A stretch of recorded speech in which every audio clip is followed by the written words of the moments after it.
or I heard you say that you're a veteran, and I've noticed on your platform. I just want to get your reaction to, not only Donald Trump increasing the Pentagon budget on a yearly basis now, but even Joe Biden now promising to increase that budget. In your opinion, what do you think the right, answer to that is? Well, I think the right now is that what is not being told to us, what is going on with Russia, what is going on with, China, what is going on with the India border right now, and what's going on in Africa and South America. We have a One Belt, One Road initiative, which basically means all roads lead to China and Moscow, and that's not good for the American outlook. And us as a superpower, we are every bad deal Trump has made has been in favor of those two superpowers. So we have to be able to get the latest sixth generation out there, the latest AIs out there, and make sure that we control the virtual battlefield no matter where we go. These are the things that require money, but not necessarily people. And as us veterans, we're trying to train our new folks how to do the warfare we used to do physically, but in a virtual space. So if you've ever played Call of Duty, that's what we're going to be looking for in the next 30 years. So you think the budget should be increased to accommodate that kind of training? It can be. It's all about how it's divided up between the branches and services of what they actually need. We've always used basically fraud, waste, and abuse in reporting it, and then to make sure that these funds were actually used and allocated. So to increase it, it needs to kind of stay where it is, to be honest with you, and then make a proper selection of what type of technology that is needed for our warfighters out there on the ground. This will really help them and understand exactly what's going on, because I've received so much ready for issue use where people just dumped money into the military and it ended up becoming wasted. And we don't need that anymore. We need to be able to have, quality and quantity at the same time so that we can actually swarm into an area, do our mission, and then come back out of it alive. And then make sure that all of our hardware comes with it. And what's your reaction to the increasing tensions and escalations with countries like Venezuela and Iran, oil-rich nations, which we're increasingly, aggressive with? Do you think that our troops deserve to be sent to countries such as those to fight and die?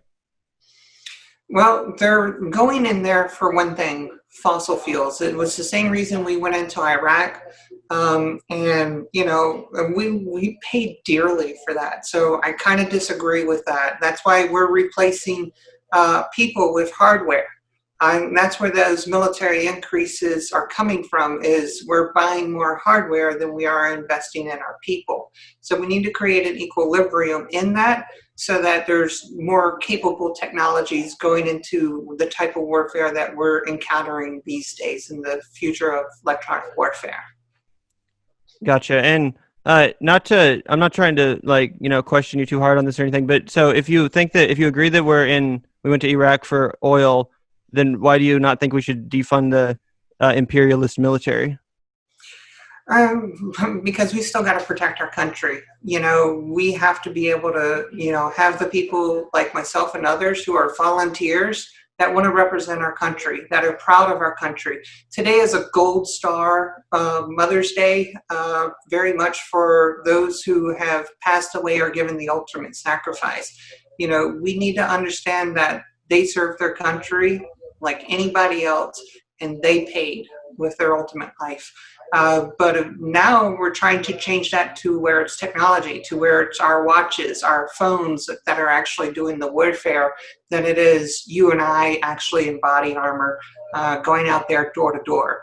So that is something that we're trying to see in the future. And, I'm not going to drop anything, but if you think of Chappie, that's a good movie, but, that could be our reality one day. So you envision Robocops occupying the streets of Middle Eastern countries and African nations? Well, it could happen here in America or other countries, but yes, Japan has their huge 25-foot Gundam that's actually functional. So, we could actually see something else. Interesting. I'm just surprised that you say that so nonchalantly, and you're not more like you don't have more of a like you're not freaking out about that. Because when I hear that, that sounds absolutely like the end is here when there's Robocops on the streets. It's not only of I mean domestically is one thing, but I mean I can't help but think that's like Star Wars level, the Empire when you're looking at the whole world.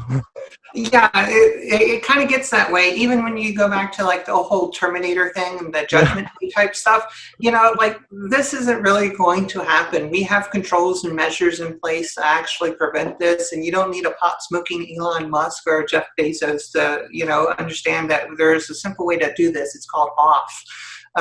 it's called But what? yeah, it's called off. Turn it Oh, off. as far as AI and stuff is concerned.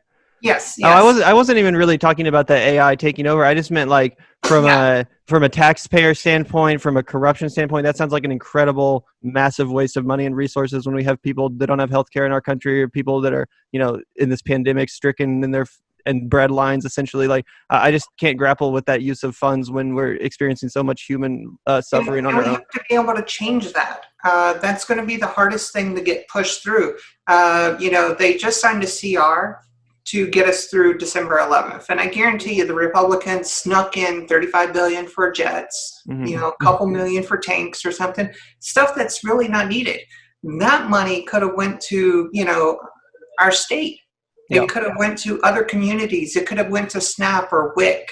And we have to be able to do other programs like create jobs, create small businesses, and provide legalization for things that are natural to us, that actually is an amazing product that anybody can use. And it creates plastic, it creates oil, creates fabric, and I'm talking about legalization of hemp, so that our farmers can grow it, and then the manufacturers will use it, because guess what? It's made in America. They can use that brand and then help everybody else. And of course, just like alcohol, gasoline, or anything else like smoking, we tax it and we create revenue for it. So therefore, we can actually start shrinking that military budget.